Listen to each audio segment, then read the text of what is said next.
While we focus on the midpoint of the one-year mission, it's worth noting that months, even years of planning have gone into it as far as research activities go. Lori Meggs at NASA's Marshall Space Flight Center caught up with some of the managers for the payloads on board to find out how ground teams have and continue to get the most research to benefit humanity.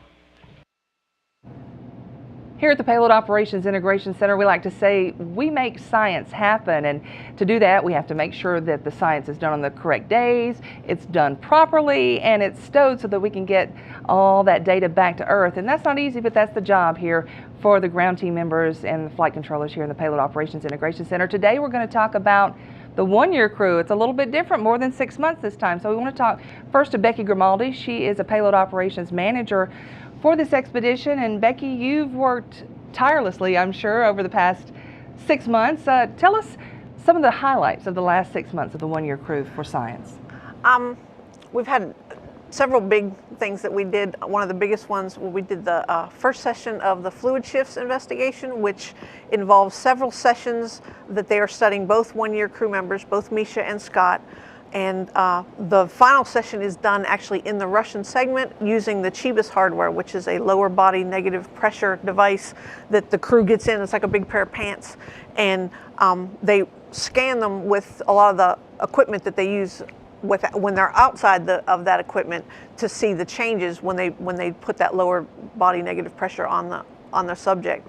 So they take an ultrasound and they scan ultrasound. They take a lot of equipment that you might have when you're getting your vision tested, because part of the fluid shifts investigation is to study changes in vision, because they believe that some of the pressure in your body is changing the crewman's eyes. So it's pretty much studying the changes in the fluid pressure of the eye. So they use several pieces of equipment, including the ultrasound, to study the changes of that pressure to see, to try to understand why some of the crew experience changes in their vision. That is a great one. Any others that stand out to you?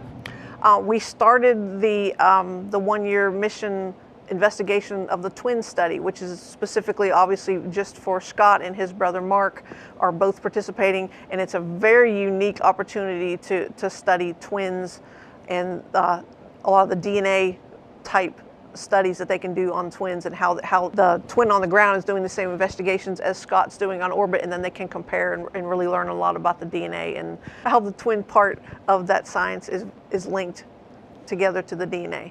Now, how does your team here really assist with all of this?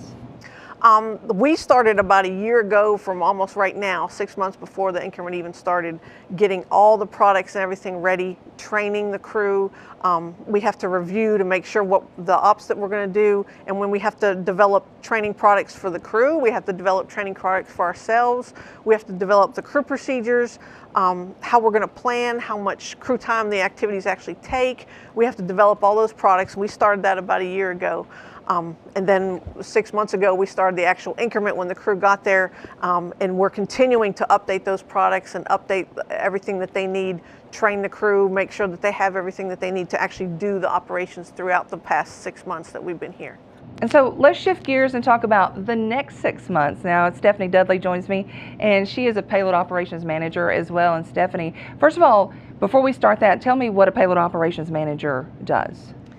So the Payload Ops Manager is managing, obviously, the global priorities for the 6-month increment. So the pod on console that you see here is in charge of the shift, the ops that are happening right now, and the POM, Payload Ops Manager, is kind of managing in the 6 months, what do we need to accomplish? So assisting with that global knowledge of what needs to get done when.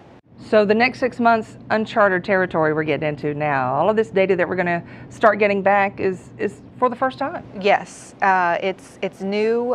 This would be the first time, obviously, that we've got a one-year crew. So starting now, all of this is new for NASA. So we're going to have the first flu vaccine on orbit. This is part of the twin study. So Scott's going to take it on board, Mark will take it on the ground, and we have some investigations to see how their DNA changes based on the vaccine on board. So lots of good stuff that we're doing. A lot of human health that will help in future deep space missions, as well as for us here on Earth. Yes, exactly. One of our major risks to long-term spaceflight is eye changes. What Becky already mentioned, our fluids shifts experiment is measuring those changes. We also have, for instance, the veggie experiment. We're harvesting plants in space. So all the things that we're doing are looking toward that long-term goal. But 1 year in space, I know that Scott probably trained for these experiments, what, probably 2 years ago or more? Or more.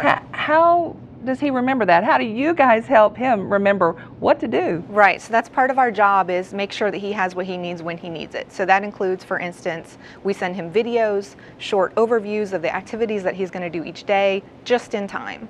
So give him a refresher just before he does the activity, so that he gets that refresher from what he got on the ground.